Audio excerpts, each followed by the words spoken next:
We have with us today Mr. Suresh Prabhu, former Union Minister and India's Sherpa to G20. Sir, welcome to the show. Thank you very much. Thank you for inviting me. Thank you for being here. And I'm very delighted by the fact that such a senior professional like you, I'm able to meet and going to talk to you. Thank you very much. Thank you so much, sir. So, you are an expert on economy, trade, and infrastructure. Three subjects which kind of currently need a bit of a boost. So, what sort of a plan do you think India should have to get the economy on track by pumping trade and infrastructure? Basically, if you talk about economy, as we all know, it's the most important aspect of any government's public policy because that demonstrates the ability of the government to improve quality of lives of the people. It supports the livelihoods. It also enhances countries' global standing. Your economy is growing, the whole world is interested in you. They want to invest in the growing economy, they want to do trade with you because they always look at it as an opportunity. So, economy has to be one of the most important aspect of domestic as well as a global policy for any government. For India to kickstart the economy after having faced a very unprecedented challenge of pandemic like we have never seen before, we have to work on short-term measures, long-term measures. Short-term measures only government has announced in a very significant way to protect livelihoods and others, trying to protect small and medium enterprises from the challenges they're facing. The medium-term measures have to be in the form of infrastructure development.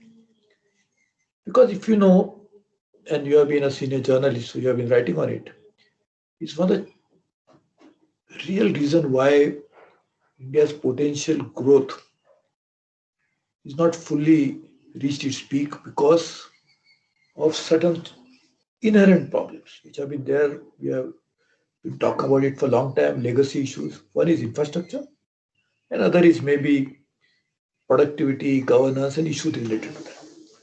When we talk about infrastructure, this is one big problem. I remember my days as a Minister of Power 20 years ago.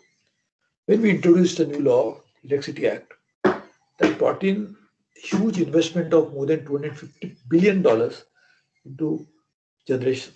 We had already started a program to take this to the next level of distribution reforms, which in turn could have brought in not only investment, but we have created surplus in power sector would be generating few tens of billions of surpluses every year, which in turn could have been reinvested into modernizing power sector as well as investing somewhere else. But that investment improved India's competitiveness. Because we became power surplus, the industry which had to start their own captive power plant didn't have to do that. So the industry's investment, the capex plans, could be redrawn because otherwise every industry which had to start a business had to unnecessarily put extra investment into generation of captive power, which one went up. Number two, because of certain competition, the power rates came down. In fact, it would have come down even further if you had focused on distribution reforms.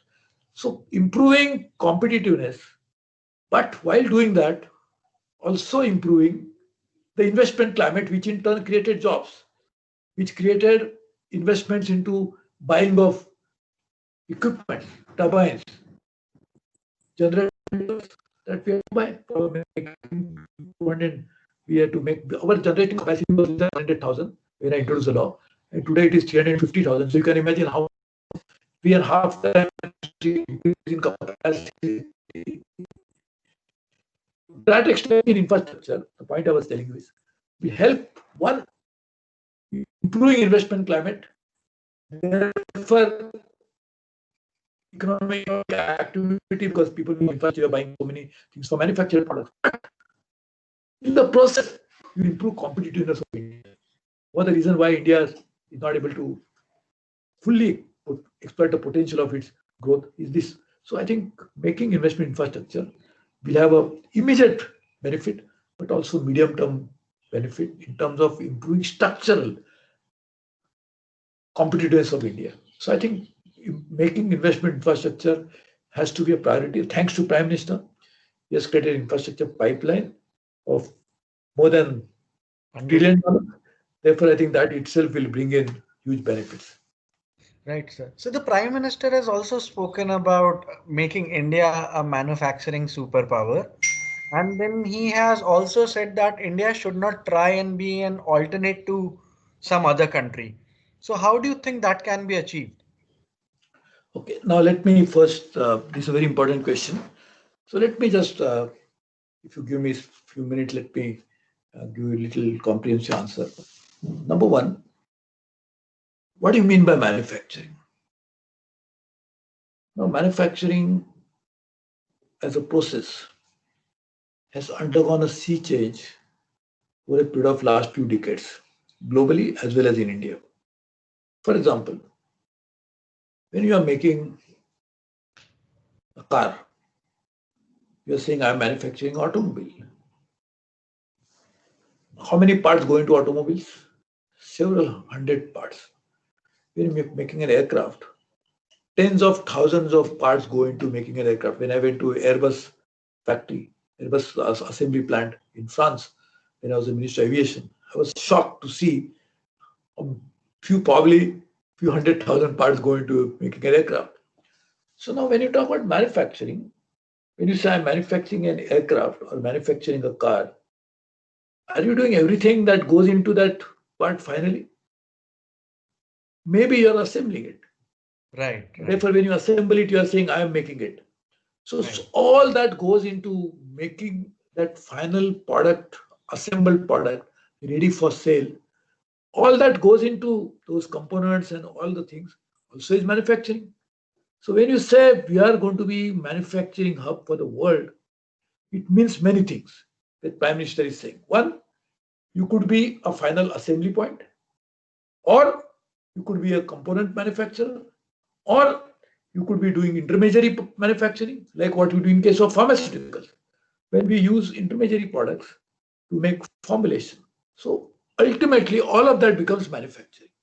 So when Prime Minister is saying, it has a connotation that you can do each of these and all of these also. In some cases, you can do all of this, depending upon uh,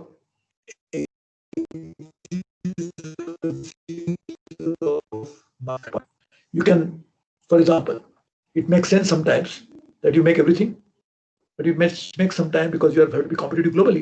It makes some time that you make something which others can make it better and you buy it and then sell it. You know, normally in management, there's a parlance, there's a principle. He says, I have to make a choice, buy or make choice. Whether I should make everything on my shop floor or buy something from outside. right, Then that concept got expanded. Even Peter Drucker, many decades ago, had talked about, he didn't use the word outsourcing, but he talked about this possibility that you need not make everything yourself. And now, if you can really look at it, it makes sense because ultimately you have to decide at what level of value addition you want to specialize in manufacturing.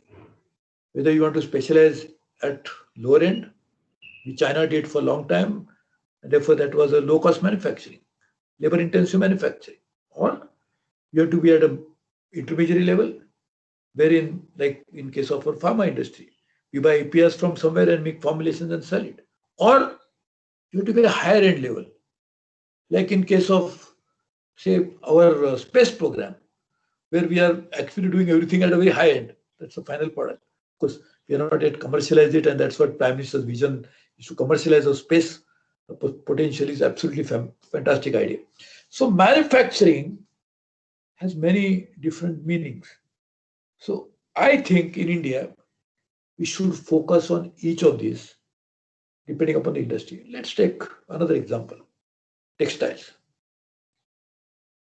We were known as Manchester of the East. There are 67 textile mills in Ahmedabad, and some more outside of that. Mumbai probably had more than 100. What happened to that? Why? Because they felt that they will do everything, but they failed to specialize and focus on something. So in the process, sometimes by just insisting on doing everything, you may lose out your market share. Or sometimes don't want to depend on someone outside, and then you also face challenges. Like case of pharma industry today, because your bulk of your APIs are imported, therefore you're not making them yourself. But it's another challenge, and that's something which we must understand in case of manufacturing. There is something like rare earth, which are so critical for the entire foundation of your electronic business. Now everything is electronic, though becoming digital, but still hardware may be even electronic, the digital may be the software part. In electronic, the rare earths play a very key role. If you don't have access to rare earth, how do you manufacture? In fact, Right. that is, I don't want to name two countries, neighboring countries, who had this fight. One country was very advanced in manufacturing, the other country who had the source of rare earth. So they were trying to strangulate them in terms of controlling that supply. So we have to be therefore plan our manufacturing strategy, keeping all this in mind. Raw materials, and in that raw material, not just simple commodities, because you can import iron ore and make steel. That's commodity, converting into that. But also you have to be conscious of how do you make some of the key access to some of the rare earths very important. If we are wanting to be the hub for manufacturing of even electronics, which we should be, because we are importing a lot, and therefore it makes sense that we do it, because we are also growing consumer market where the demand is very high. So it makes sense. But then we have to plan it all together. So it's a very important, complex proposition. Right, sir.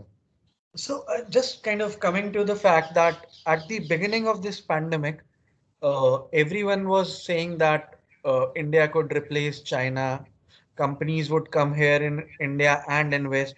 But that, of course, did not happen to the extent it should have. Instead, what we hear now is that the companies have gone to countries like Vietnam. So the government has pretty much done everything that they could have. They've cut the corporate tax. They've introduced schemes like PMP, PLI. What else can the government do to basically get the foreign companies to invest here in India, and also to ensure that the domestic companies also start investing more? See, this is always a very difficult decision to make, because when you want to invite foreign capital, the foreign capital has so many different options. You can go to one country, another country, third country, fourth country. And over a period of time, the foreign capital also has realized that there are too many takers for them. So therefore, they would like to use this as a competitive spirit. At the same time, we need the foreign capital. For a simple reason is that our domestic savings rate being so low that we need more investment coming from outside, which in turn substitutes our own domestic savings. So our savings rate going up, investment rate going up will enhance our ability to produce more, as well as to increase our economic activity substantially. So obviously, the foreign capital will look at competitive markets. Second part is, when we do this, what happens to domestic companies? The domestic companies would say it's like a wife saying that you are willing to cater to your girlfriend and not bothered about what I am asking you, simple things like this. So this always something like the domestic industry might feel that you are ignoring their own priorities and try to do it. So we have to balance both very effectively and very consciously and very carefully, and also fine tune it. Very important. But second part is that corporate tax is not the only reason why companies will decide to come to India. Suppose, for example, you make a zero corporate tax. Does it mean the entire foreign capital will come? Not necessarily. We have to work on an entire ecosystem related to that. So, good part of Prime Minister's new initiative is to bring down the corporate tax to such a low level. Is a very good attraction for foreign capital to come. Now, it's a good starting point, good entry point. Now, what we have to do along with that is obviously to make that ecosystem work, make everything else also get tuned to that particular system. That needs a lot of coordination with state governments and local governments. In fact, I will tell you something.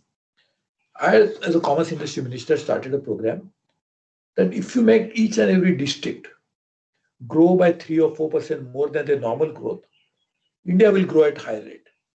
Because obviously, all the districts put together is India's growth rate.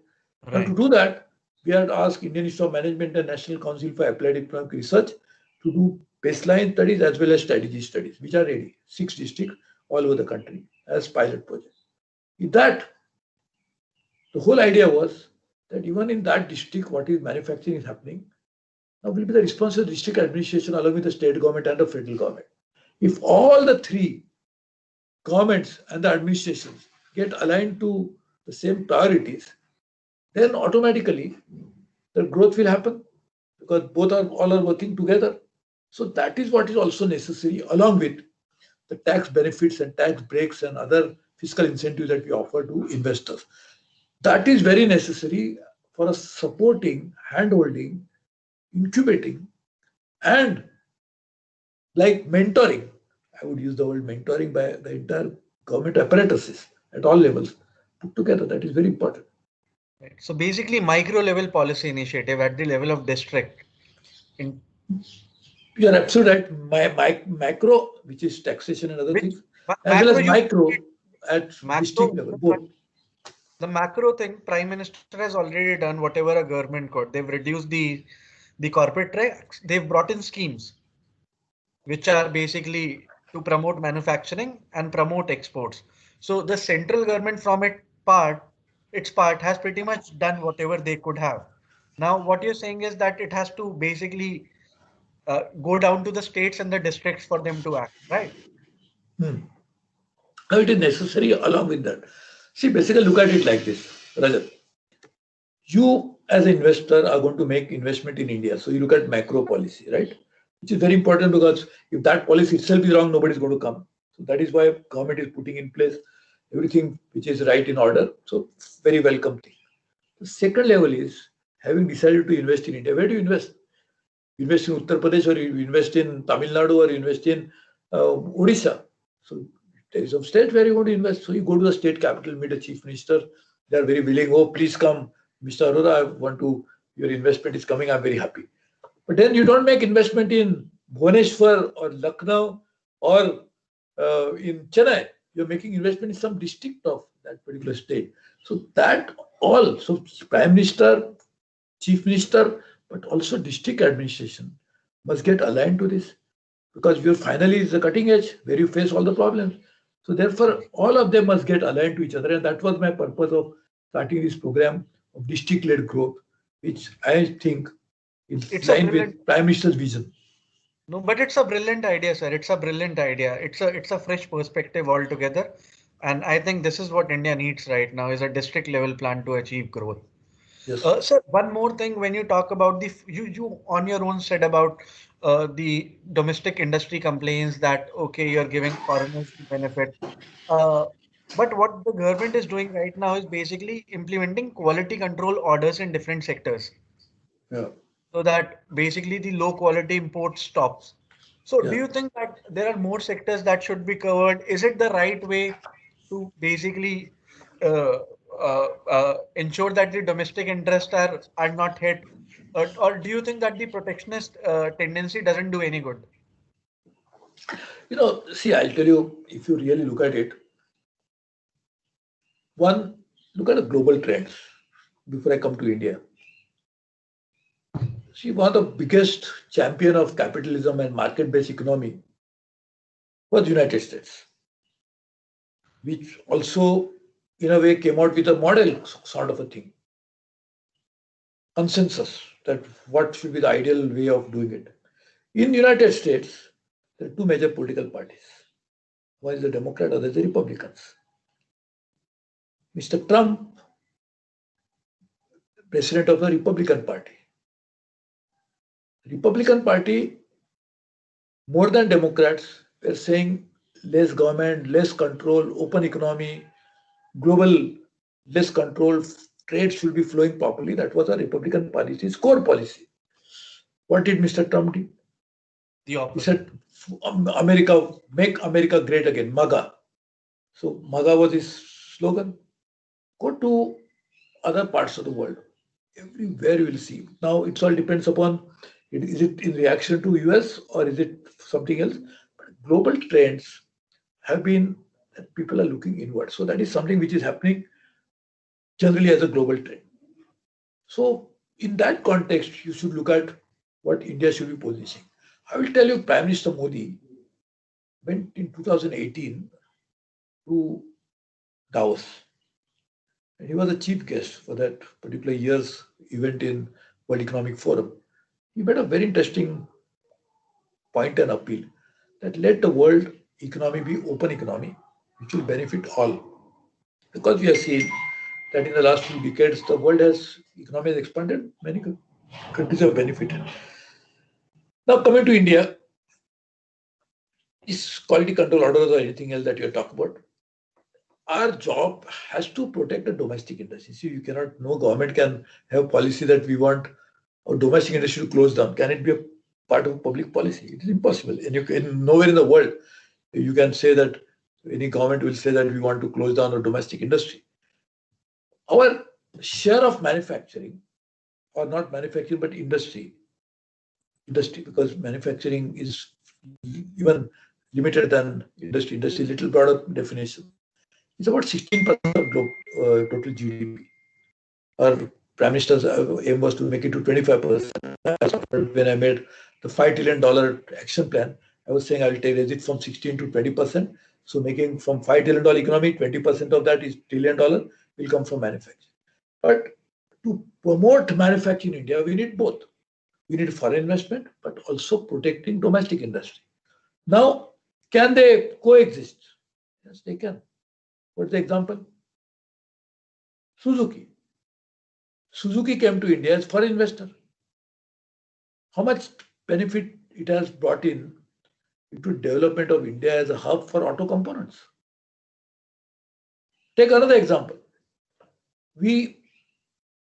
India, if you recall, a few decades ago, only multinational companies could produce medicines for India. Then came Indian-born multinational companies. They call them Alliance for Industry. They have themselves formed the industry body.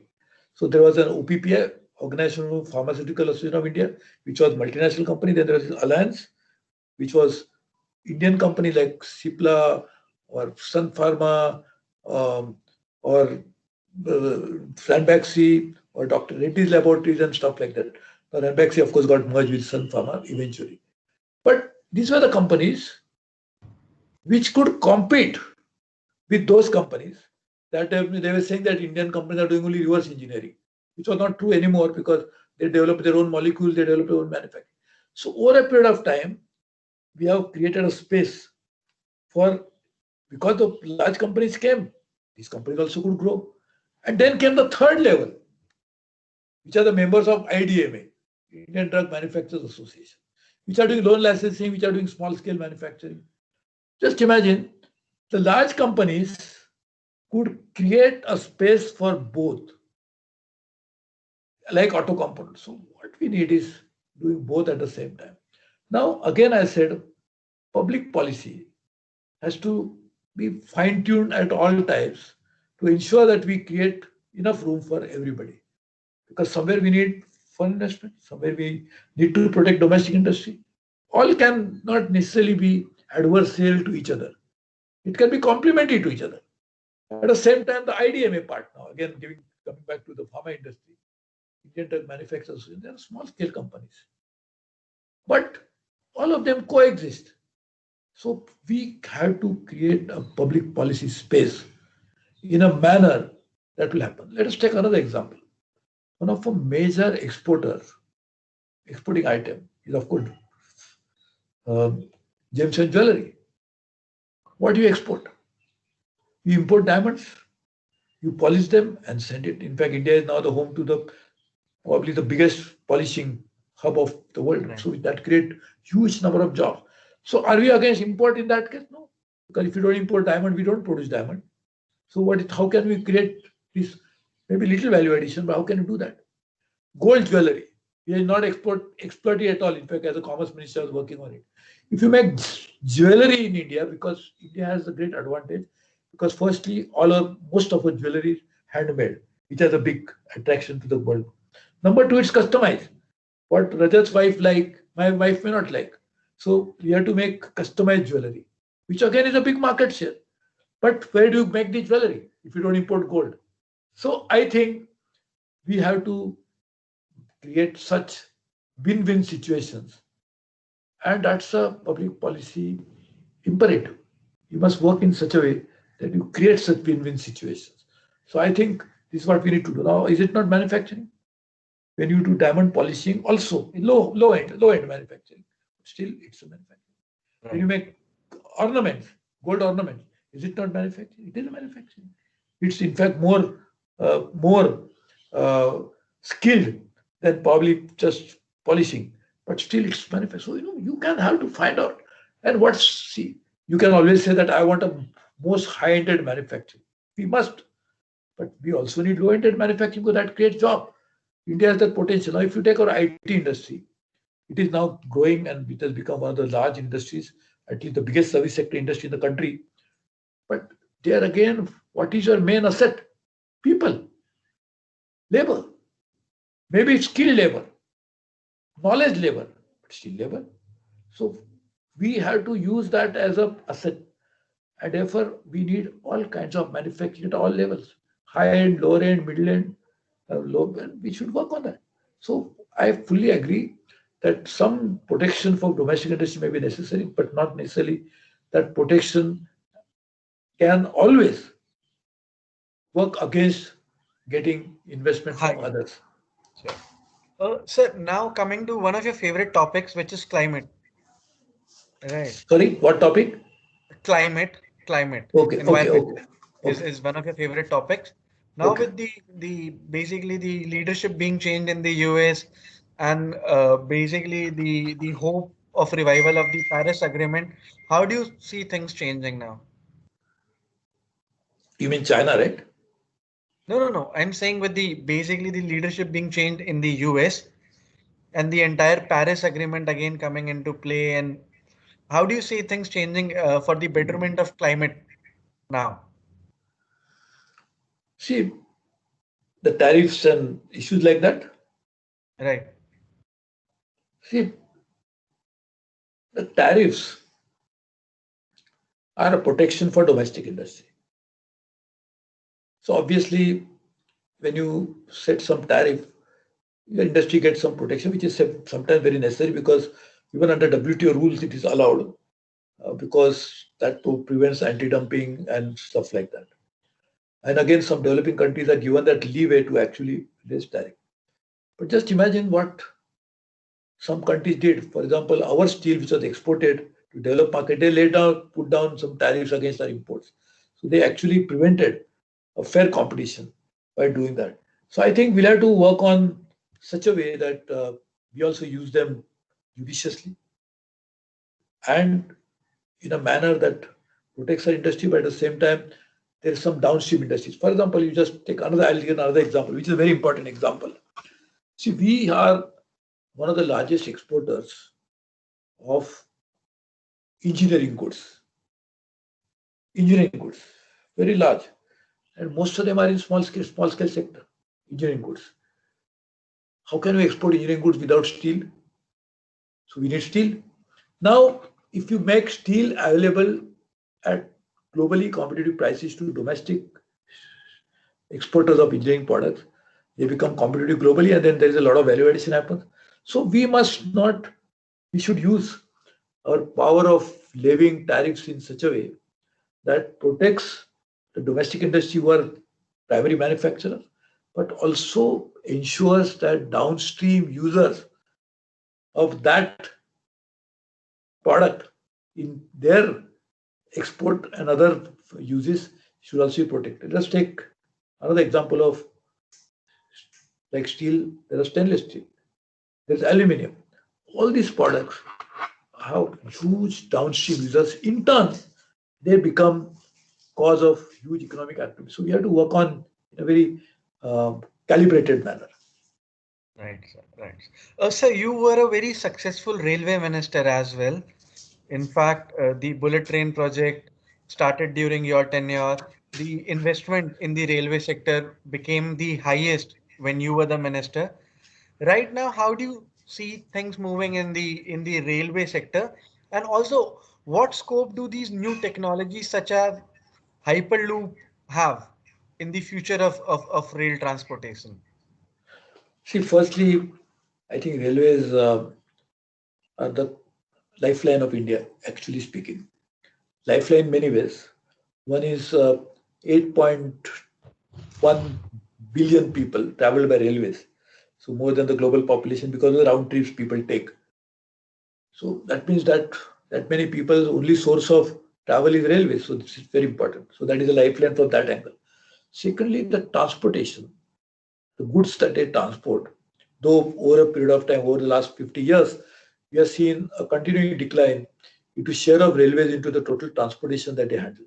So that has to be corrected. I was trying to take steps for that by reducing the fare or rather the freight rates because over a period of time there was always a tendency to over subsidize the transportation against the freight. So this was the fare against the freight. This was a problem. So I had set up a regulatory body which was approved by the cabinet, which could have set up and reduced over a period of time this cost subsidization, so that freight will come back to railways. And freight is actually not just bread and butter, but also the topping of it.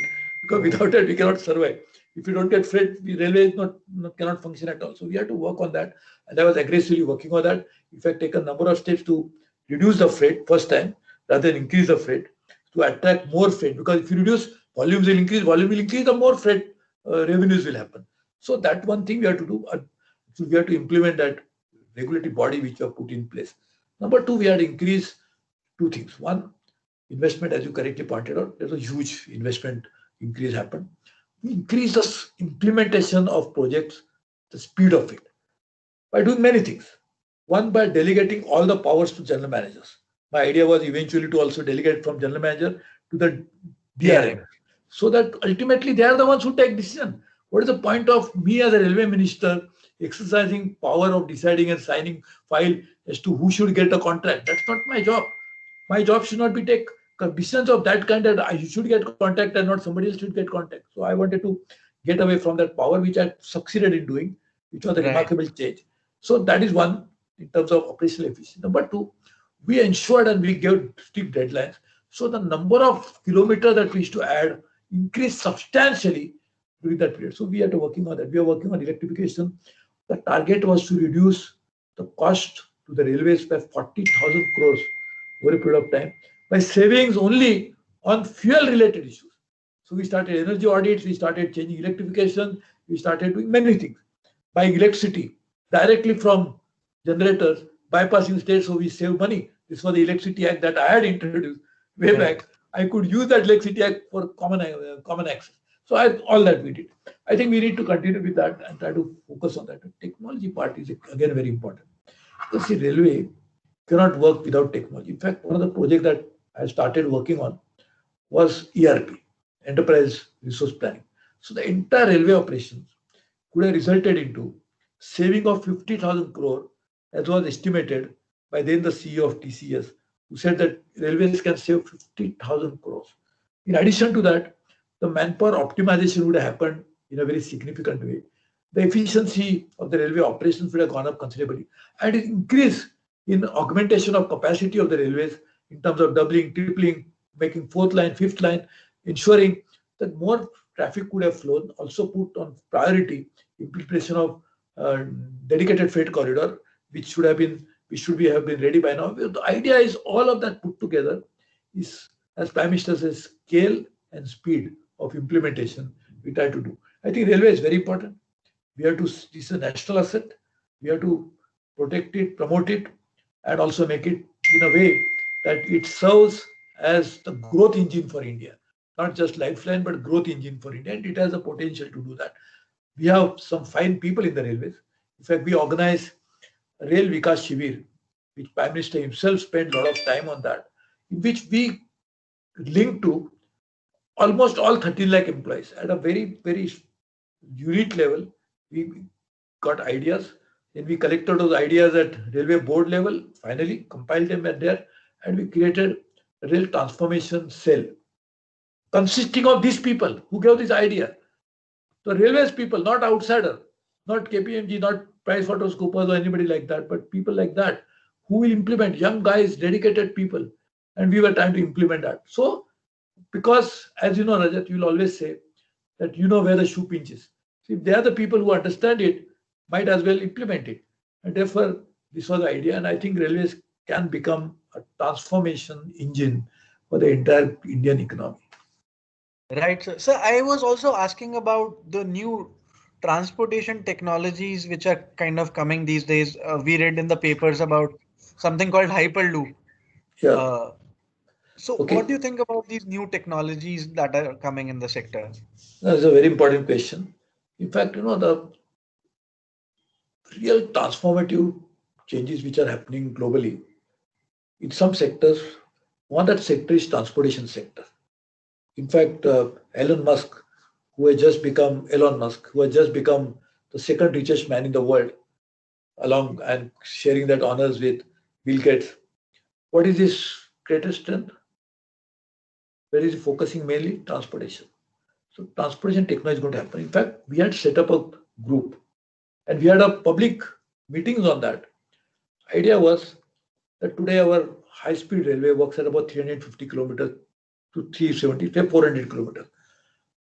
I had invited top-class global players, including Hyperloop, of course, to make a presentation as to how can we take speed to say 600 kilometers per hour. Nobody has the technology today. But if your idea, we can co-develop a technology. Because why should India only import technology? Why not we become developer of technology? And if somebody has idea, then we become co-developer, then we get intellectual property rights on that technology. So that technology become Indian technology. We should be, that is way of graduating into new technological innovation in the railways. So we actually had 3 or 4 persons who are actually working on that. And Mr. Hemant Kumar, who was that time the railways board member of dealing with this, and really he also did a good job. We had actually got some top class 4 or 5 companies who are willing to work with us on that. I think we should pursue such ideas so that you're absolutely right. Transportation technologies will define the new fourth industrial revolution. This will be the new world that we'll be entering into through the transportation segment. Therefore, I think we have to focus on that. Railways could be one of the key players to be the forefront of this getting this new technology into transportation sector. Sure, sir. So last question now. What would be your 5 point suggestion to basically reform the economy and boost the GDP growth? Number one is, of course, reform is a continuous process. One is the sectoral reform, other are the structural reforms at a national level. I think Prime Minister, I'm very happy to note, is focusing on both. For example, the changes that he has done in agriculture are phenomenal, honestly phenomenal. People don't realize it. Over a period of time, we'll see the benefit of it. Of course, this needs a lot of support from the state government because agriculture is a subject which states administer more than the federal government. So we have to work with them, but this again can be. So these are the kind of second reform that we must bring in is the administrative setup. See, basically, the vision of Prime Minister as a leader gets translated into reality through a process which is administrative in nature. The cutting edge where the beneficiary of government program meets the government machinery is at a lower end level, and that's the level which is administration. So we must bring substantial changes and reforms in the administration wherein the goal as stated by the Prime Minister, and he has the mandate of the people, that's why he has the right to set the goals. People elect him to do that. So implementing that in the spirit should be the responsibility and the duty of the administrative setup. So I think must focus on that in a very significant way. That in itself, along with the sectoral reforms, administrative reforms will ensure that they get properly implemented in the spirit and the letter. So this is one critical area you must focus on. The second part is economy. I personally feel that we are at the phase in which the global changes that are happening, we can take advantage of them. If you recall, you may not recall, but I must tell you that I had set up a group, the chairmanship of Surjit Bhalla, who is today India's representative in the IMF. Prime Minister has appointed him, a very brilliant man. I included in that a lot of top individuals, good individuals, including Adil Zenulbhai, who was McKinsey's head, Mr. Rajiv Kher was a former Commerce Secretary, Chandrajit Banerjee, head of CI, and Dr. Jaishankar, who is today's India's foreign minister. Amen. All of them put together prepared a very good report, including Sanjeev Sanyal, who is now principal economic advisor. All of them were members of this group, and I spent a lot of time with them, um, and they prepared a report. Which when I did it, when the economy was not slowing down, I prepared it when there was no pandemic. I set up this group in anticipation of what should India be doing to face. You had asked me a little earlier, competition from countries like Vietnam and others. So how do you actually position ourselves in light of all the changes that are happening? Also, when companies will be moving out of, say, China and others, how do you take advantage of that? There was no pandemic. There was no slowing down economy. I had actually thought about doing that at that particular time. So I think there is a complete roadmap ready. And I'd spent a lot of time with my friends. I got the report made in a record time before the election results were announced, 2019. And I processed it also. So I think we have a good roadmap ready to implement what is necessary to be done, along with, as I said, the district-led growth, which was a separate uh, initiative that we had taken. So I think we should work on that, and India will be growing, because I am very positive about India's medium and long-term projection. It will be top economy, if not the topmost, but it will be growing at a reasonably good rate over a period of time. Sure, sir. Thank you. Thank you so much for your time, sir. This was a very insightful discussion, and it is always a pleasure to talk to you, sir. The No, kind of insights that you give thank you for and these your compliments, but more importantly, I thank you because you are such a brilliant and also such a patient listener that we had a very good conversation. Thank you very much for this. Looking forward to working with you. Looking forward to working with my fellow citizens to make sure that under leadership of Prime Minister Modi will emerge as a top leading economy of the world. certainly, sir. Thank you. Thank you so much. Thank Bye. you. Thank you. God bless you.